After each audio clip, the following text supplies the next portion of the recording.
E aí, pessoal? Nesse vídeo eu vou falar para vocês quais são as principais áreas de pesquisa da matemática, e eu tenho certeza que se você ficar até o fim do vídeo, você vai entender melhor como funciona a pesquisa em matemática, quais são as áreas que existem, e vai ficar mais claro quais passos você tem que dar para se tornar um pesquisador em matemática. Esse vídeo vai ter duas partes. Nessa primeira parte que você está assistindo agora, a gente vai falar sobre o que todo matemático precisa fazer, o que todo matemático precisa aprender. E se a segunda parte não saiu ainda, por favor, se inscreve no canal aí que logo logo ela vai estar disponível e você vai poder assistir. Se você se inscrever no canal, você vai ser notificado quando sair a segunda parte, tá bom? Então, vamos ver aqui algumas das disciplinas ou dos conteúdos que eu acho que todo matemático deveria saber. Basicamente é todo o conteúdo da graduação, né? Mas vamos escrever aqui para ficar mais claro. Primeiro, eu acredito que todo matemático, obviamente, tem que saber cálculo. E eu acho que isso você já sabia, né? Mas não só derivada integral, que você deveria saber os cálculos 1, 2, 3 e 4. E a sua universidade talvez divida o que ela entenda por cálculo de maneira diferente. Por exemplo, quando eu fiz as disciplinas de cálculo, cálculo 1 tinha 3 conteúdos, era limite, derivada e integral. Mas quando eu vim para o Canadá, eu percebi que na graduação o pessoal chama de cálculo 1 limite e derivada, cálculo 2 que é integral. Já para mim, cálculo 2 era derivadas parciais já. E eles tinham então meio que um cálculo 5 que seria equivalente ao meu cálculo 4. Mas enfim, algumas universidades vão ter essa noção do que é cálculo um pouco diferente uma das outras, mas não tem problema. O que importa é que você estude cálculo e saiba os seguintes conteúdos: limite, derivada, integral, derivada parcial. Esse já seria o cálculo 2 para mim. Derivada parcial, integral múltipla, que esse seria o cálculo 3 para mim. E você precisa saber também, acho que EDO. EDO é um bom conteúdo. Geralmente você vê no cálculo 4, ou não. Aí também esse integral múltipla inclui integral de linha, tá? Eu não coloquei aqui. Mas esses são os conteúdos básicos e a partir desses conteúdos tem várias outras ramificações, por exemplo, teoria dos pontos críticos, máximos e mínimos e tudo mais. Mas eu acredito que esses aqui são os principais e a partir dele você cria novos conteúdos, mas os seus cursos de cálculo deveriam cobrir todos esses conteúdos. Já que a gente falou de EDO, essa é uma coisa que eu acho que todo matemático deve saber. Obviamente, EDO e EDP. Se você não sabe o que significa, EDO significa equação diferencial. Então, equação diferencial e o O significa ordinário. E o P significa parcial. Então, uma equação diferencial ordinária é uma equação onde você tem uma função x e você tenta resolver uma equação que envolve uma derivada, e essa derivada é uma derivada em uma única dimensão, ou seja, suas funções elas estão geralmente definidas nos números reais. Então ela é chamada de ordinária por isso. E a derivada parcial é porque você já envolve aí a derivada com relação a mais de uma variável. Então pode ser que a tua função x dependa de uma variável t1 e t2, e tu está derivando só com relação a t1 aqui, por exemplo. Se eu somasse, eu poderia somar aqui também a derivada com relação a t2. Então acredito que se você é um matemático, você tem que saber essas duas coisas aqui, EDO e EDP. EDP é um pouco mais avançado, você não aprende logo após EDO, você tem que ter passado por a derivada parcial primeiro e talvez até a integral múltipla. Geralmente é um dos últimos cursos da graduação. Então, você precisa saber todos os cálculos, equações diferenciais ordinárias, equações diferenciais parciais, e você também precisa saber álgebra linear. Álgebra linear é o estudo de espaços vetoriais. Espaços vetoriais, existem vários deles. vetoriais. Existem vários deles, mas o mais importante é o Rn. É o espaço feito por várias retas reais que se encontram na origem. Essa é uma representação meio que geométrica do que é esse espaço, né? Esse aqui seria o R3, com 3 dimensões. Mas não tem nenhum impedimento para você ir para 4, 5, N dimensões. Álgebra linear é o estudo de espaços vetoriais, que são generalizações desse espaço euclidiano, tá? Não é só esse espaço aqui, não. Você estuda espaços de funções, você estuda outros tipos de espaço. A álgebra linear é o estudo generalizado deste espaço aqui. Você precisa muito saber esse conteúdo porque, por exemplo, a solução de equações diferenciais ordinárias, o conjunto das soluções, forma um espaço vetorial. E aí você começa a ver as coisas se conectando. Como é que a álgebra linear se conecta com a EDO, e a EDO nada mais é do que uma equação envolvendo derivada.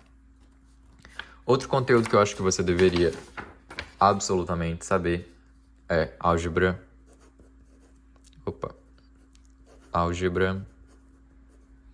abstrata.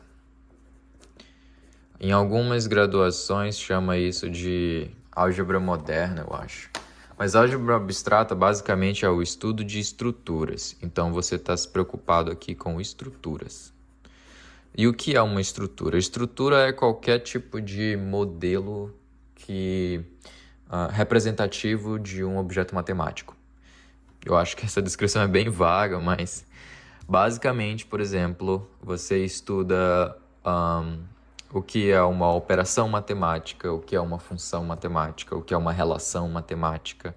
E aí é nessa disciplina que você define, por exemplo, o que é a soma, você define o que é a multiplicação, você estuda os conjuntos numéricos, como o dos inteiros e o dos racionais. Né? Você estuda o conjunto dos reais só quando você chega em análise real. Então você estuda essas estruturas aqui, como elas funcionam, e você estuda a matemática como se você estivesse olhando para a fundação dela. Então, todos esses outros conteúdos aqui, eles envolvem estruturas. Por exemplo, a derivada é uma transformação linear. A álgebra linear, você estuda espaços vetoriais, e espaços vetoriais, eles são meio que um anel unitário, alguma coisa assim. E você aprende o nome dessas estruturas nessa disciplina de álgebra abstrata. E ela se torna uma área de pesquisa sozinha na matemática mais à frente, quando você estuda tipo teoria das categorias e coisas assim. Acho que isso aqui você precisa estudar, é um conhecimento muito básico para o matemático. Acho que até agora tudo aqui tem sido conhecimento básico. Então, álgebra abstrata. Outra coisa que você precisa aprender: análise real e análise complexa. Análise real é o estudo dos números reais e análise complexa é o estudo dos números complexos. Mas um estudo num ponto de vista das funções, tá? Então você estuda funções que levam dos reais nos reais, e aqui você estuda funções que levam dos complexos nos complexos. E o que você está interessado nessas funções é justamente essas coisas que a gente definiu aqui, ó, limite, derivada e integral, tá bom? Então, muita gente diz que a análise real é o cálculo de terno e gravata, porque você estuda as mesmas coisas que você estudou em cálculo, só que de uma maneira muito mais sofisticada. Então, por isso que a gente estuda essas disciplinas e elas eu costumo dizer que a análise real começa quando a álgebra abstrata acaba, porque a última coisa que você define em álgebra abstrata é um negocinho chamado corpo ordenado, que é um conjunto onde você pode definir uma soma e uma multiplicação. E é isso. E aí você consegue colocar uma ordem nele, né? Você consegue dizer qual número é maior do que outro. E análise real, o primeiro conteúdo que você estuda é corpo ordenado, mas não só isso, agora você também está preocupado em corpos ordenados e completos. Essa propriedade de ser completo é o que diferencia os números racionais dos números reais. Os reais são completos, os racionais não são. Os irracionais também não são completos. Então, essa propriedade de ser completo é o que define os números reais. E a partir do momento que você cai no número real, você passa a estudar a análise real. E, novamente, você está estudando estruturas. Então, eu acho essa conexão entre as duas disciplinas muito bonita. Então, você precisa entender bem a álgebra abstrata para ir para a análise real e, logo depois, análise complexa. Outro conteúdo que você precisa saber é análise no RN. Esse conteúdo, eu aprendi só quando estava no mestrado, mas eu acredito que um aluno de graduação deveria saber. Análise no RN nada mais é do que os conteúdos de análise real, só que agora você não está mais preocupado com função dos reais nos reais, agora você está preocupado com funções do RN, ou no R ou no próprio RN. Então agora espaços de várias dimensões, e aí todas as propriedades que você aprendeu em álgebra linear, todos os teoremas, todos eles vão ter um impacto aqui. E é aqui que você vai ver coisas como derivadas parciais e integrais múltiplas, porque é meio que o avanço da análise real para o espaço com mais de uma dimensão. Então, análise no RN você também precisa saber. Outro conteúdo que você precisa saber, esse é um pouco mais básico, mas são as geometrias. E eu digo as geometrias porque tem mais de uma. Eu vou citar aqui, por exemplo, a geometria euclidiana, que é o estudo daquelas formas geométricas que você aprendeu na escola. Eu sei, parece besteira, mas acredite em mim. E geometria euclidiana é um estudo muito mais profundo do que você viu naquela escola, porque você vai demonstrar todos os resultados. E você parte de princípios muito básicos. Por exemplo, você parte do princípio de que, dada uma reta com 2 pontos, sempre existe um ponto entre os 2 pontos iniciais. Esse é meio que um axioma, ou seja, a gente assume que ele é verdade. Tem alguns outros axiomas, mas a partir dessas coisas que são verdade sempre, a gente consegue provar resultados, por exemplo, que a soma dos ângulos de um triângulo é 180 graus. E essa construção lógica, a geometria euclidiana mostra ela muito bem. E esse tipo de construção lógica você vai ver em todas as disciplinas de matemática. Análise complexa, álgebra abstrata, existe em todos os lugares. Então, geometria euclidiana é um conteúdo muito importante mesmo para você, embora o objeto de estudo seja muito simples. Outra geometria importante é a geometria analítica. Geometria analítica é o encontro da geometria euclidiana com a álgebra linear. Na álgebra linear você estuda espaços vetoriais, que um deles, por exemplo, é o RN, e aí, agora, trabalhando no RN, você coloca uma forma geométrica nele aqui, por exemplo, uma esfera. Desenho horrível de uma esfera. E aí, quando você tem uma forma geométrica no espaço euclidiano, você tem geometria analítica, que é justamente a geometria cartesiana que a gente estuda na escola, né? Que é estudar formas geométricas dentro do espaço euclidiano. Então, geometria analítica, muito importante também, mas é um curso bem simples. E a geometria mais difícil dessas três, provavelmente, é a geometria diferencial. Na geometria diferencial, você estuda 2 coisas: curvas e superfícies. E você estuda elas de um ponto de vista mais do cálculo, porque você está interessado em fazer derivadas ou integrais nessas curvas e superfícies. E você está interessado em descobrir, por exemplo, qual é a curvatura de uma superfície. Se eu pegar essa folha de papel e curvar assim, é a geometria diferencial que vai me dizer o quão curvado essa folha de papel está, por exemplo. Então, geometria diferencial é outro conteúdo muito importante para você aprender. Agora, uns conteúdos mais aplicados, digamos assim. Mas eu ainda acho que mesmo você fazendo um bacharelado em matemática, você deveria saber. O primeiro deles é programação.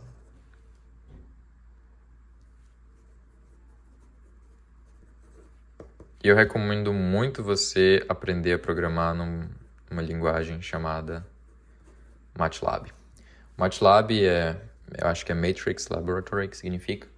E é muito interessante porque todas as variáveis e as coisas que você define, na maioria das vezes, são matrizes. Então, é uma linguagem de programação extremamente matemática e você consegue fazer muita coisa nela, como otimização, programação linear. Para um matemático, essa linguagem de programação é ideal, mas mais recentemente surgiu uma outra linguagem de programação chamada Julia, que assim como o MATLAB é focado mais para matemáticos. E o que é interessante no Julia é que ela lembra um pouquinho uma linguagem de programação chamada LaTeX, que eu vou falar já já. Então, Julia, ele consegue definir variáveis, mesmo que essas variáveis sejam, por exemplo, letras gregas e coisas assim, e você consegue fazer tanto quanto o MATLAB, mas a multiplicação matricial no Julia é mais rápida. E, eventualmente, você vai aprender que para uma linguagem de programação, um padrão de velocidade é quão rápido você consegue multiplicar 2 matrizes. Outra linguagem de programação que eu recomendo é o LaTeX, mas essa é bem diferente das 2 anteriores, porque aqui você está realmente tentando resolver problemas. O LaTeX não. O LaTeX é mais para você escrever textos matemáticos. Então, sabe aquele PDF bonitinho com aquelas fórmulas matemáticas? Se você sempre se perguntou de onde vem aquilo, é usando essa linguagem LaTeX. Essa você precisa saber, mesmo que você não saiba MATLAB e Julia, o seu TCC, todas as coisas que você produzir vão ter que ser feitas usando essa linguagem. E eu recomendo você usar esse software que é online, chamado Overleaf, onde você consegue escrever código em LaTeX, ver o resultado sem precisar baixar nada no seu computador, e ele funciona sempre que você estiver online, em qualquer computador você pode acessar seu Overleaf e continuar trabalhando. Então, recomendo muito você usar LaTeX, MATLAB ou Julia, mas LaTeX com certeza é o mais importante. Outra disciplina que é um pouco aplicada, mas eu acho que todo matemático deveria saber, é probabilidade e estatística. Estatística, especialmente a estatística um pouco mais básica, porque talvez você queira ir para uma área como ciência de dados ou alguma coisa assim, então o que você aprender de estatística aqui vai ser necessário. Mas eu gostaria de focar em probabilidade, porque probabilidade é diferente da probabilidade que você viu na graduação. Na graduação você aprende aquela probabilidade discreta, onde você está interessado em um número que define a probabilidade de um evento acontecer, né? E aí você consegue meio que discretizar a probabilidade dizendo, se eu jogar um dado, cada face do dado tem 1/6 de chance de ocorrer. Então, se eu colocasse todas as faces do dado num gráfico, tipo 1, 2, 3, 4, cada uma delas teria uma altura aqui de 1/6, 1/6, 1/6, 1/6, até o 5 e o 6. 1/6, 1/6. Então, é uma função discreta, porque você tem a mesma probabilidade de todas elas acontecerem. Mas a probabilidade que a gente estuda na graduação, e você deveria estudar essa probabilidade, é uma probabilidade mais contínua, onde para você calcular a probabilidade de um evento acontecer, você usa agora uma integral. E você vai integrar uma função chamada densidade de probabilidade, que ela agora é uma função contínua. Ela te diz a probabilidade de um intervalo de eventos acontecerem. Então, qual é a chance de um número estar nesse intervalo aqui? Você integra a funçãozinha f nesse intervalo aqui, digamos, de A até B. Algo mais ou menos nesse sentido. Então, esse tipo de probabilidade mais contínua é muito importante você saber também, porque é uma excelente aplicação do cálculo e vai te dar boas bases para você estudar conteúdos mais avançados como medida e integração. Só um lembrete então, pessoal, na parte 2 eu vou falar quais são as áreas de pesquisa principais da matemática, e se você tem vontade de ser um pesquisador matemático e não está em dúvida em qual área deveria seguir, esse vídeo vai ser muito bom para você. Mas antes de fazer qualquer tipo de pesquisa, garanta que você sabe essas disciplinas básicas aqui. Então, recapitulando, todos os cálculos, todas as equações diferenciais ordinárias e parciais, álgebra linear, álgebra abstrata, análise real e complexa, análise no RN, geometrias euclidiana, analítica diferencial. Aprenda a programar em MATLAB, aprenda a programar em Julia, talvez, e com certeza aprenda a programar em LaTeX e aprenda probabilidade estatística. Se você sabe isso, você sabe um conteúdo básico de uma graduação em matemática e você está pronto para começar a aprender uma área específica da matemática. E aí sim você vai começar a fazer pesquisa, escrever artigos e talvez você comece a fazer isso logo no seu TCC. É isso.